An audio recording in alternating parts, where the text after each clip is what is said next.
person for the committee. Senator Young sprinted to get here to ask his questions, and Senator Young, you're up. Thank you, Chairman. Madam Secretary, I share the concerns raised by my Republican colleagues about the Biden administration's handling of the OECD tax negotiations.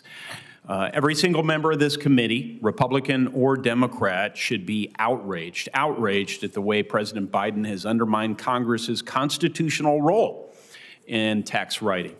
The president's used your office, the Treasury Department, to make an end run around Congress by rewriting American tax laws. It's been done in collusion with bureaucrats in Paris, all the while raising taxes on American employers and giving our tax base away to Europe. What's even more frustrating to me is that the OECD minimum tax manages to both raise taxes on U.S.-based businesses and likely reduces U.S. tax revenue at the same time. Now, at the same hearing last year, I raised concerns with how the OECD Pillar 2 deal, as currently negotiated by you and your team, would completely undermine important tax credits, such as the research and development credit.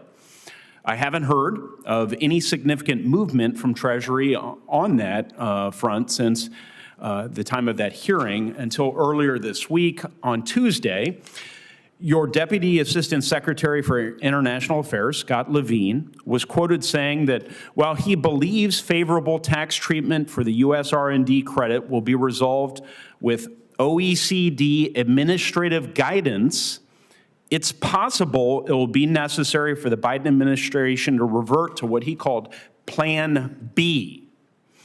He went on to clarify that this Plan B referred to legislation that would have to be passed by this body.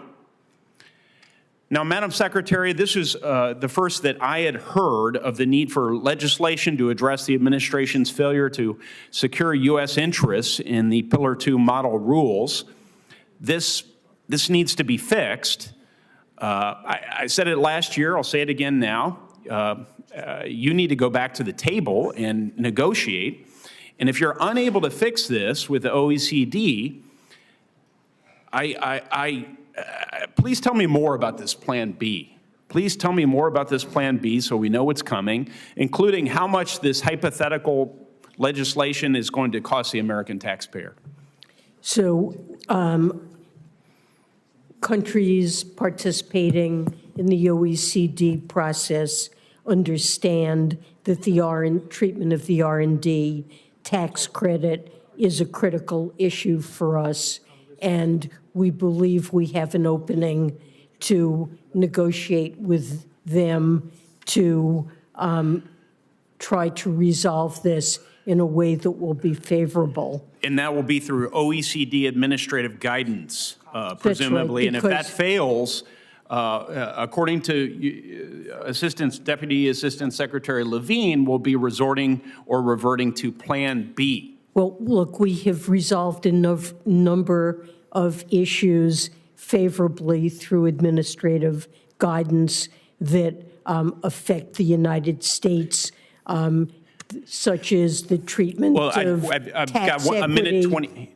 Partnerships, the low-income Yes. housing tax credit, the green energy credits, and I that was done through administrative guidance. But if that fails, Plan B is, and I've got a minute left. Plan B, tell me more about Plan B, Madam Secretary. I don't think there is a detailed Plan B. Not yet. But it is clear that refundable tax credits would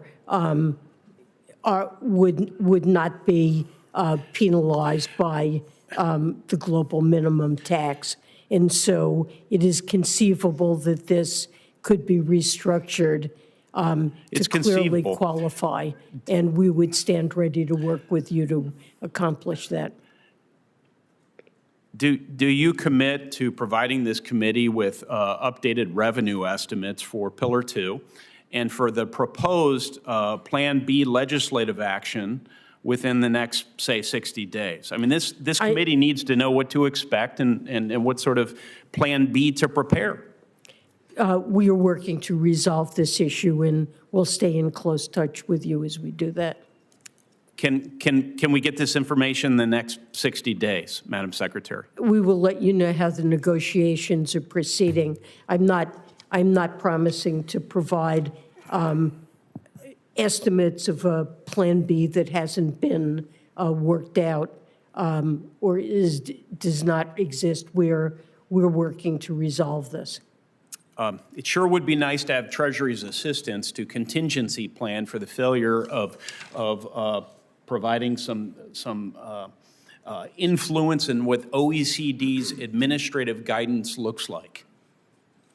And because I'm not highly optimistic that that will be resolved, and thus we would be required per the Deputy Assistant Secretary to exercise Plan B, which is quite vague.